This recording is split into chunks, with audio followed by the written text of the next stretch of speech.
still very disappointed there was not a popcorn bucket for this. Should just be a bloody shoe. I wish. That would... A shoe with the heel missing so the popcorn keeps falling out. Yeah. I'm almost... There was one for the monkey that was very expensive. Getting an actual monkey would be a lot cheaper than that popcorn bucket was. I had the Annabelle one last week where he ate the popcorn out of Annabelle's ass. It's funny, I think I was telling you, it's interesting that we have 2 Stephen King adaptations coming out a month, maybe a little more, a month apart from each other. And one's called The Long Walk, the other's called The Running Man. Yeah. And it's just one of those things where I think he's written so many stories, he could release like an adaptation of Garfield and the next month an adaptation of Heathcliff. Sure. Yeah, I wrote stories on that, sure. I'm sure I did somewhere. I also love, too, that you have this movie that's from the director of The Hunger Games. It is the same director? Yeah, it's the director. That makes so much sense. And also that since it's written by King, it is like a combination of like The Hunger Games and Stand By Me. You know what's funny? I definitely got Hunger Games out of it. I was thinking more Hunger Games and Lord of the Flies. Oh, actually, yeah. I was getting a little bit more of that. But I mean, certainly people walking and bonding over it. Not quite as many people died in Stand By Me. But, yeah, you know what? I gotta say, this maybe wasn't the best movie to watch because I sprained my ankle the other day. Oh. I got a new tripod, Yeah. and I think I told you before, like, it was from Best Buy, and it just fell apart. Yeah. As soon as I took it, I like a cartoon part, just went bing, like that. I'm like, and just every time I touched this thing, more parts would fall off. So I'd just be like, it got to a point where I couldn't fit in the box anymore. So I'm like, all right, I gotta return this. So I'm trying to balance it, taking it to the car, and I trip and I fall down. I'm like, I sprained my ankle, but somehow I keep this thing together where it should fall apart, which is great handing it in because the guy's literally like, he thought he could just take it out of the box. It just kept coming out piece by piece. Then we took it out like a cartoon, just went like that. But because of that, both my ankle and then my left leg, even though my right ankle is the one it happened to, are really sore because I found it because I'm like, why is my left leg sore? It's like, it's making up for the fact that I can't be in the right one much. So watching this, I'm like, man, I don't know if it's the movie or the sore, but I really feel it in my legs watching this movie. See, you had, the last time something bad happened to my foot is because my dumbass dropped a jar of Alfredo on it. Oh my God. I don't know, but I did used to sprain my ankle a lot when I was a kid because I was a roller skater. So like I kind of got used to spraining my ankle a bit. Still hurt like a son of a bitch. But because of that, though, I was like, I could win this game. I do the treadmill for a few hours every week. If your foot bent sideways like that, it's like, that's easy. Yeah. I could have made it a decent amount, really, until they got tired of my comic relief antics, and then like maybe I'd be picked off. It's like, did somebody shit again? No, that's just Brad. That's just how he smells. My rations are just a bowl of chili. That's my strategy. Gonna gross everyone else out. Yeah, all the Brad tries, they just be like, oh God, keep away from Jones, man. Oh, it's the cows, guys. I swear. We're in farmland over here, walking through the different Children of the Corn locations. I do like that you could still pick up on a lot of King stuff in it too. Like, I mean, certainly, like I said about having some like sort of Children of the Corn visuals every now and then, down to certainly a lot of the characters and their interactions. Like there were, to be honestly, to compare it to Stand By Me. I mean, I thought the dialogue in this was just great. I loved the interactions with these guys. Honestly, this movie was fantastic. I totally agree. This is one of the best King adaptations I've ever seen. Not just because of the premise, which is a great premise. It's a good idea. I never heard of this story before, but when I just saw the trailer, I'm like, that is so simple, it's gotta work. Yeah. And I usually find the best King stories, I mean, granted, I never read, was it The Dark Tower, I think? Yeah. What I usually associate as the best King stories are the most simple because I feel like he overcomplicates things a lot of time. But he still does it well, and it's so entertaining. And with this one, you could argue there's some complicated things in it in terms of what this setup is, but they keep it just vague enough. And the focus really is on them walking and why they're doing it, why they all volunteered, technically, which says a lot about this world. And you brought up the dialogue, and for me, I think what a lot of King adaptations miss, and why it is so difficult to adapt his work, is that his dialogue is a little weird, and it's meant to be, but he describes it and he sets up these people so well. It's like, I could see this person saying that. That makes sense. But to deliver it that way when it's not in a book, you need stellar actors. And this does. This has an amazing cast. Oh my God. And because I was actually thinking to myself, if I was reading this on a script, or if I saw it like a TV miniseries or something like that, a King miniseries, couldn't you see this dialogue so easily not work? A lot of these lines. If the performances were wooden. Yeah, or even if they were just a hint off, or honestly, even if they were just good. These are lines that, it's not that they're badly written, it's that they're so unique to these characters, and the characters had to be really, really, really well defined. And I think a lot of miniseries and even movies don't quite have the time to really rehearse that much and everything. Of course, it does help that most of this movie is just walking, so they have time. But this was a movie that I feel, and even some of the King tropes, I thought it really played to the strengths of King's writing. And I think if somebody has never read a Stephen King book but would look at some of these adaptations and be, well, what's the big deal? Well, because a lot of his adaptations are kind of famously hokey.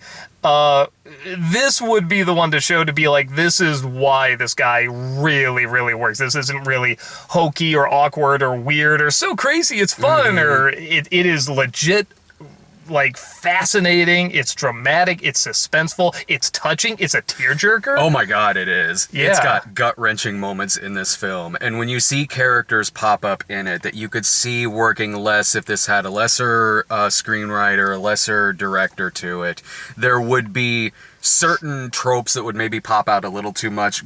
For instance, one of the characters being a novelist. You know what I mean? Like, that is sort of like, this is a King adaptation. There's a character who's a novel. But I like that guy. He delivered his lines where I'm like, I'm not sitting here feeling like I've seen this kind of character in several other King adaptations. Like, I'm believing this performance, I'm believing this character and why he is here. And when a character might say something quirky, it doesn't take me out of it, like how we've seen Shyamalan kind of fumble with stuff like that, you know what I mean? And also what this movie captures very well, and it's what the book did too, is the very heavy metaphor for the Vietnam War. And right down to between the cars that they have in the movie and how they're dressed, it does feel like you're kind of watching this really cool movie that maybe would have come out in the 1970s and been this dystopian movie, but kind of that era that is, we saw it a lot with like anthology shows at the time, where there would be something that was relevant to whatever was going on in the world. This movie captures that like the book does, where it is capturing the post and during Vietnam cynicism,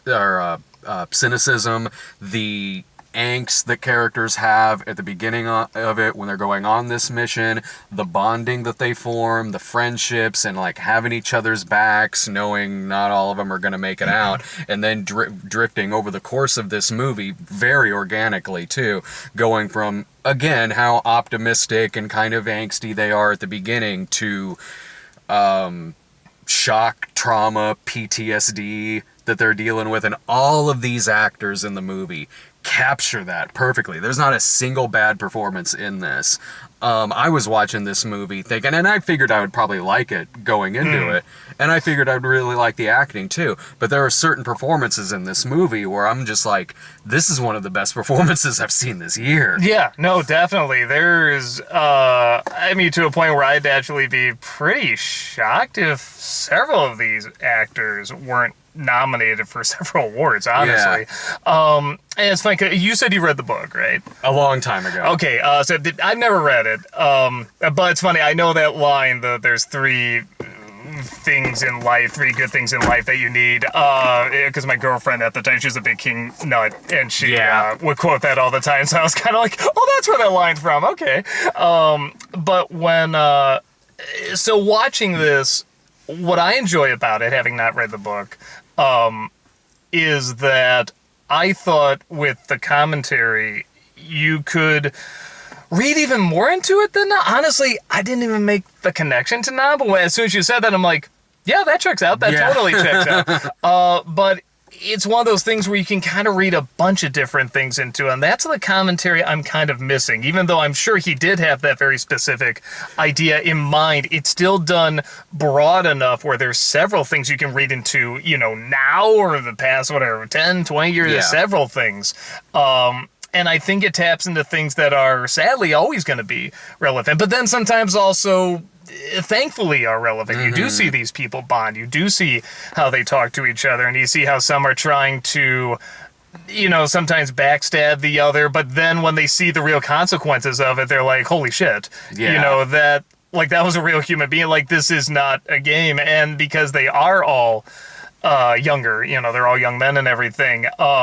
It does certainly play into that more. I mean, they're all kind of optimistic, and part of it is they're kind of shielding that, like, this might not work. In fact, but it's more interesting because when you brought up Nam, it's not as much, well, some of us won't make it out. It's that, no, none of us are going to make it out but one. But I think I'm going to be that one. Yeah. And in some respect, that could also be, your whole platoon, going to war and stuff like that. So you could all, possibly not make it out on top of that. So it could be even more dangerous the more I think about it. But, go ahead. And also what you were going with, too, with drawing from a lot of, because it's mostly a lot of Vietnam imagery in this. And now that I'm thinking it over, I'm like, actually, all of this is really true. That it isn't just that. Like, you see a little bit of, like, kind of World War II style imagery in some scenes in this, and metaphors. And but they're so simple, too. Most of what you're looking at is very flat. Yeah.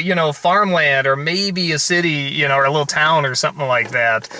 So, again, it does... I like these kind of movies are slowly coming back where you can read different things into it, where I have no problem with direct commentary. We've just been bombarded by it. I completely agree. And it's nice to have something where even though there was, an initial idea going in that he based it on, you can still read other things into it. Yeah, I completely agree. This really is like something like this that would have been made in the 1970s, that it isn't directly coming out and telling you what everything means. There's no one giving a speech of like, this is what this means, this is what that means. It's not really holding your hand through any of it. And it does, as gut-wrenching as some scenes are in this. I mean, this movie gets pretty heavy in parts.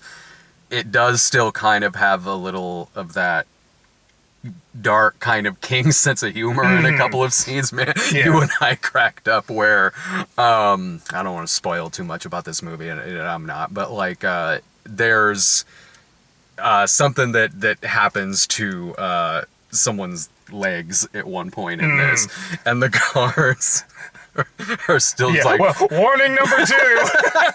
It's like if they slow down, they give them warnings, and this guy's legs are literally gone, and they still have to give them the 3 warnings after warning number 2.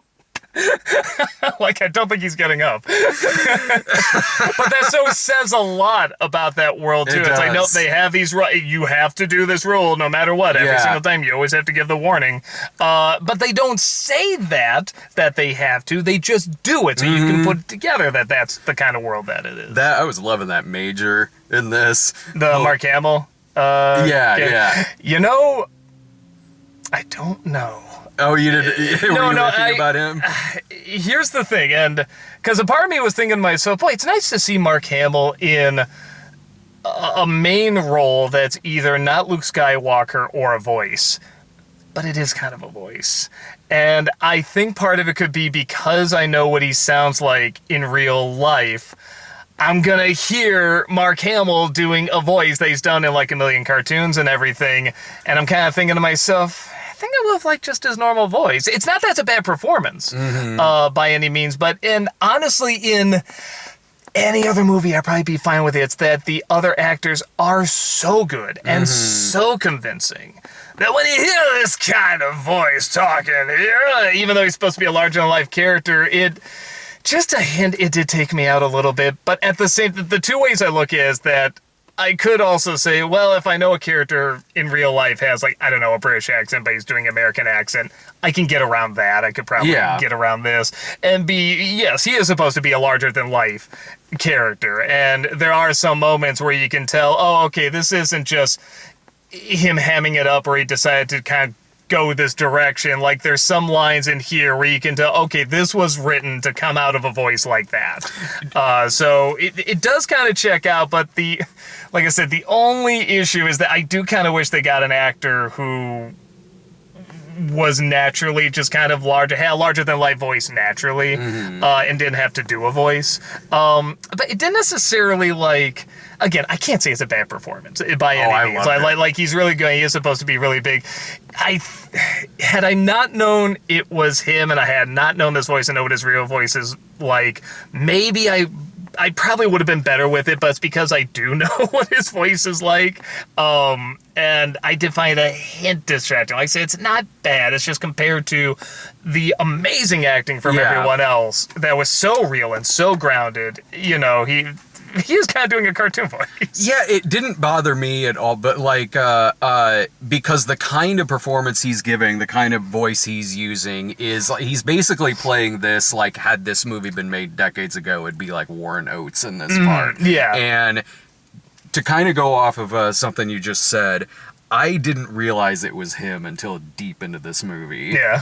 I was sitting there like, I know this is somebody. Who is this? And it was pretty deep in this movie when I figured it out. So at no point before then was I thinking about the voice. It seemed, for me, it came across like natural in as much as I can see this character sounding like this and acting like this. And they also use him. He's not in it a lot. They use him just the right amount of time. I agree, yeah. So that when he does pop back up throughout it, he does get a good laugh every now and then. No, definitely. I could, and I'm glad you said that you didn't know it was him going in, and you were still, like, getting into it. You weren't thinking it was like a voice or anything like that, because that is something where I'm thinking to myself, if I didn't know it was him, would I have the same reaction? And it's like, I don't know if I would. The fact that you said that, I was just like, okay, so that probably proves that you're right. It probably is just my awareness of who this is. But I could see someone like, I don't know, maybe he's too old now, but, like a Tommy Lee Jones or something like that, kind of doing this role where he doesn't have to do a voice. It's kind of naturally him, and he just, emanates that, type of personality. But again, I don't want to give the impression it's a bad performance, because it's not. And like I said, I mean, he's written to be bigger than life. He is, and he's hammy too and everything. And he does all that very, very well. It's just the fact that he has to...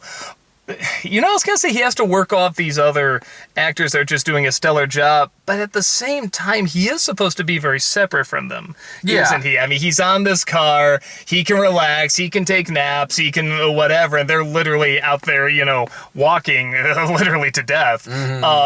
So he would be different. He would kind of be on a different plane, a different way of operating, wouldn't he? So I was saying it's kind of growing on me the more I talk about it. That's the type of character that fits right at home in this kind of story and universe that they're telling here. And yeah, certainly Tommy Lee Jones could have done a part like this, but it would have... he would have been great. He's Tommy Lee Jones, but I would have been like, yeah, that's a Tommy Lee Jones. Another Tommy Lee Jones. Yeah. With Hamill, I love seeing like a really against type performance like this, and that's very much the case here, because again, like I said, I didn't recognize it was him until very far into this film. So I was, that alone, like, I was already digging the character and digging the performance, but that elevated that performance even more for me, seeing him in a part like this. So, no, when I was sitting there and didn't know it was him, the voice didn't bother me. I thought it fit kind of this world and the era of movie making that this is kind of going for a bit. And we say that, but it's not even necessarily...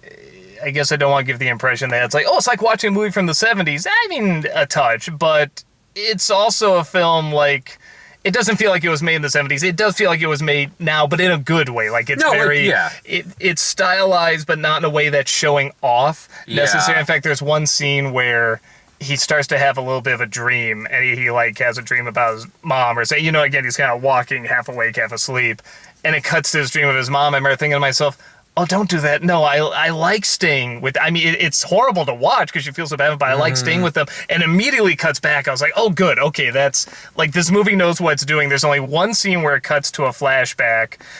And it is one of those scenes where at first I was like, oh, don't do that. And then when I was thinking about it, I'm like, yeah, I don't know if it would have been as effective if they didn't cut to that flashback. I agree with you. I had the exact same response when they first cut back, where I was like, oh, don't, like, break the...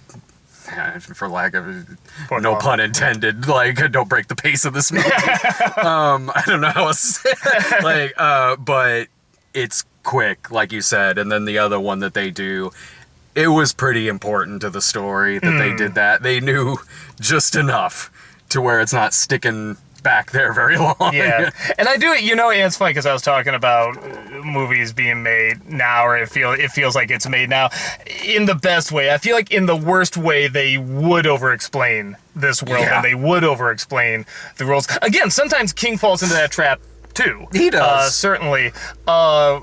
But again, in his medium, writing books, you can get away with that easier. Whenever he has to write like TV or movies or stuff, that's where it's always like, they do get way too dialogue heavy. But the, are we okay? Is that us? No, I think it's the camera. Oh, okay. Yeah. Sorry. We're about to have a twist ending here. But,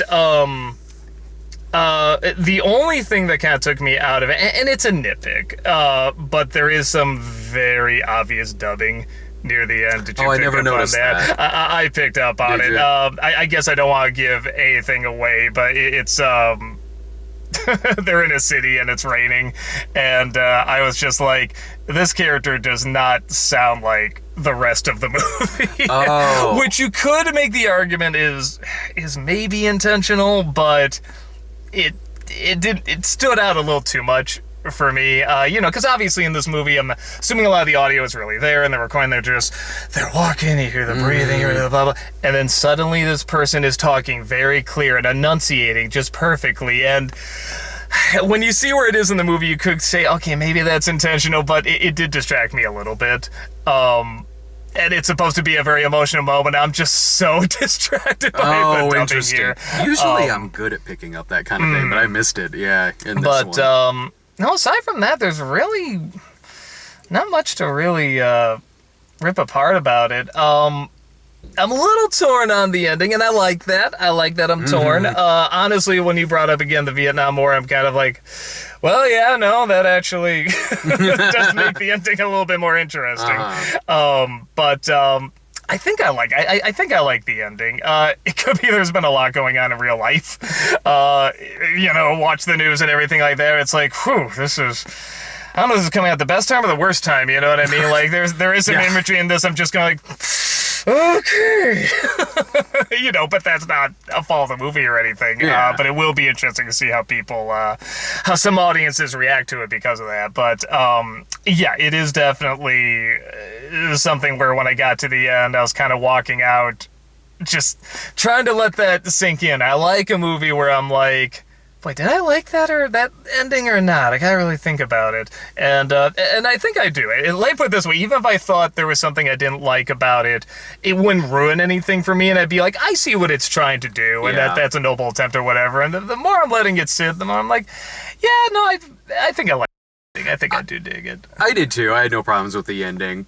It ended like I thought it would, honestly. Like, it kind of went where... when I was kind of running through my head watching it, like, I wonder how is this gonna happen? It kind of played out. There was one quote unquote. There's actually one or two little they're little surprises, but there are one or two in this, and the first major one revealed, I was kind of like, well, yeah, I could have put that together, whatever. But then some of the other ones revealed, I was like, oh, okay, that I didn't know. All right, so I liked that. It wasn't that we were just relying on this one. There were some other ones, but the film, again, doesn't feel like everything's riding on that. It feels like it'd be good whether or not those moments were in there or not. They just sort of add more dimension to it, which is what I feel like a good surprise or twist should do. And you can kind of tell when it's written to, again, I didn't know when it was written, but when they're making references to, like, hey, we're on candid camera, I'm just what person that age knows what the hell candid camera is now? I'll watch Candid Camera with my son. Show him the classics. The classics. Man, they had a video when I was at the video store I grew up near.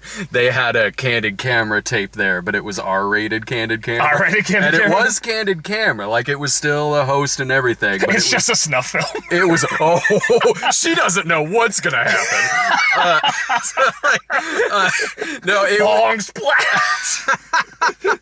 It still had Alan Funt and everything, but it was like Candid Camera After Dark. So, like, what it was there was a lot of nudity in it, where you should try finding it sometime. It was kind of funny.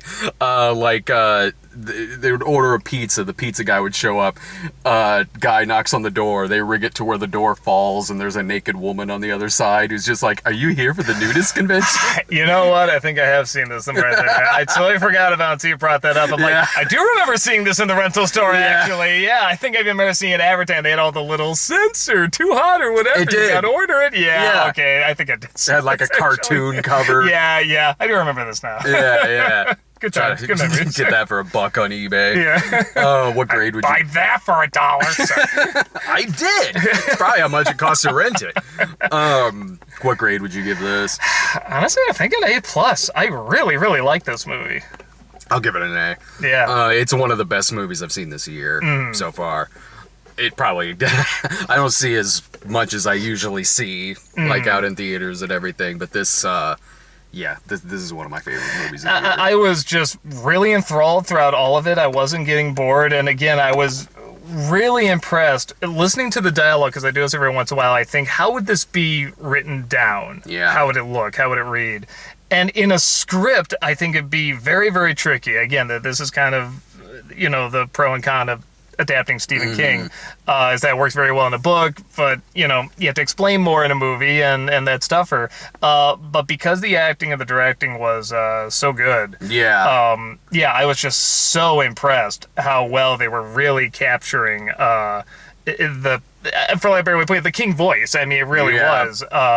All throughout this movie, and it really emphasized just the best of what King can do, where so many adaptations, almost it's not even their fault, but they just can't capture, and this film really did capture it. Yeah, because some of the lesser ones will take something that, like, works in a book and maybe doesn't translate too terribly. We see that with a lot of the miniseries sometimes. Yeah, well, and movies too. Yeah, for sure. But, it really captured something about King's work here that I'm not going to say no other adaptation has, but this one especially really got it in a way that I'm sure there's other King films, but just top of my head, I can't really think of one. Maximum Overdrive. Obviously. But you know what I mean? Where it's like you really feel like you're reading a King book while you're watching the movie. Yeah. That's what it felt like, and I cannot think of another King film where, and I like a lot of King film. I like Shawshank and The Shining, same. Creepshow is still phenomenal. I watch it every Halloween. But they all have their unique spin on it, which is good. You want that. But in terms of, like, man, I just feel like I am watching a visual King novel, and is capturing everything that makes a King novel, a really good one, great. I was very, very impressed by it. Christine's still one of my favorites. Well, I'm wearing my Jack Torrance you got your Jack Torrance shirt. I think it's the first time I've seen you give an A+. I think... I think so. Yeah. I'm forgetting. I can't remember if you gave one to the little Lilo and Stitch remake. That was an A plus plus. Right. No, it was like Christmas. A plus plus plus. Just on the windows. Plus plus plus. Is there something you want, Ralph?